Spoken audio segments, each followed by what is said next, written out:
அசாமின் ஹோஜாய் மாவட்டத்தில் ராஜ்தானி எக்ஸ்பிரஸ் ரயில் மோதியதில் 7 காட்டு ஆசிய யானைகள் உயிரிழந்த சோக சம்பவம் குறித்து இன்று நாம் விரிவாக பார்க்கப் போகிறோம். டிசம்பர் 2025 அன்று அசாமின் ஹோஜாய் மாவட்டத்தில் சைராம்பது டெல்லி ராஜ்தானி எக்ஸ்பிரஸ் ரயில் சுமார் 100 யானைகள் கொண்ட பெரிய கூட்டத்தின் மீது அதிவேகமாக மோதியது. இந்த விபத்து ஜமுனாமுக்கம்பூர் பிரிவில் அதிகாலை 2:17 மணியளவில் நிகழ்ந்தது. இதில் 7 காட்டு ஆசிய யானைகள் கொல்லப்பட்டன மற்றும் 1 காயமடைந்தது. இது நார்த் ஈஸ்ட் ஃப்ரண்டியர் ரயில்வேயின் லம்டிங் பிரிவுக்குட்பட்டது. மோதலின் விளைவாக ரயிலின் என்ஜின் மற்றும் 5 பெட்டிகள் தடம் புரண்டன. ஆனால் அதிர்ஷ்டவசமாக ஒன்போர்டு இருந்த 650 பயணிகளில் எவருக்கும் எந்த காயமும் ஏற்படவில்லை. விபத்தைத் தொடர்ந்து ரயில்வே அதிகாரிகள் தடம் புரண்ட பெட்டிகளை பிரித்து ரயிலின் மீதமுள்ள பகுதி புது டெல்லிக்கு பயணத்தை தொடர்ந்தது.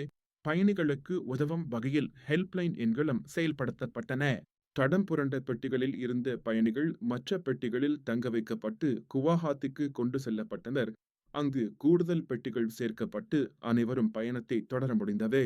நாகான் வனப்பிரிவின் வன அதிகாரி சுஹாஸ் கதம் இறந்த யானைகளில் 3 பெரிய யானைகள் மற்றும் 4 குட்டிகள் என்பதை உறுதிப்படுத்தினார்.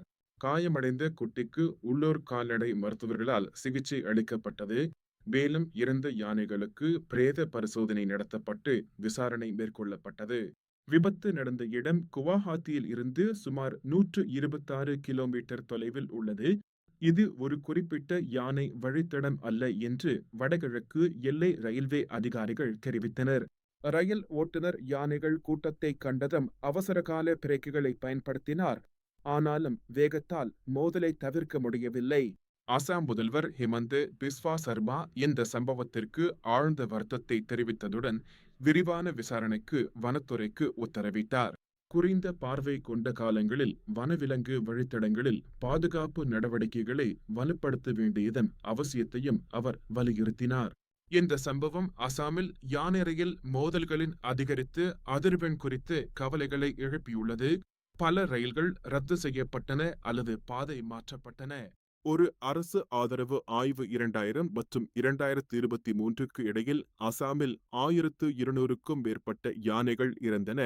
பாதிக்கும் மேற்பட்டவை மனித காரணங்களால் என்று வெளிப்படுத்தியது. அதே காலகட்டத்தில் மனித யானை மோதல்கள் 1468 மனித உயிர்களை கொன்றன மற்றும் 337 பேரை காயப்படுத்தின. அசாமை மிகவும் ஆபத்தான பகுதியாக ஆக்கியுள்ளது. ரயில்வே அதிகாரிகள் எதிர்கால விபத்துகளை தடுக்க உறுதி பூண்டுள்ளனர் மற்றும் இயக்கப்பட்ட ஊடுருவல் கண்டறிதல் அமைப்பை முன்னிலைப்படுத்தியுள்ளனர். மேலும் 981 RKMs வரை விரிவாக்க திட்டமிட்டுள்ளனர். இந்த அமைப்பு 141 கிலோமீட்டர் தூரத்தை உள்ளடக்கியது மற்றும் தண்டவாளங்களுக்கு அருகில் யானைகள் இருப்பதை ஊழியர்களுக்கு உடனடியாக எச்சரிக்கிறது. சுற்றுச்சூழல் ஆர்வலர்கள் மற்றும் வனவிலங்கு வல்லுநர்கள் வனப்பகுதிகளுக்கு அருகில் ரயில்களுக்கு கடுமையான வேக கட்டுப்பாடுகள், மேம்பட்ட சிக்னல்கள் மற்றும் துறைகளுக்கு இடையேயான ஒருங்கிணைப்பை வலியுறுத்தியுள்ளனர். ஹோஜாய் சோகம் வளர்ச்சி மற்றும் இணைப்பு திறனை சுற்றுச்சூழல் உணர்திறனுடன் சமநிலைப்படுத்துவதில் உள்ள சவாலை எடுத்துக்காட்டுகிறது. மீட்பு பணிகள் முடிவடைந்தன. மனித வனவிலங்கு மோதலை தணிக்க நீண்டகால பாதுகாப்பு முயற்சிகள், சமூக விழிப்புணர்வு நிகழ்ச்சிகள் ஆகியவற்றின் அவசியத்தையும் இது வலியுறுத்துகிறது.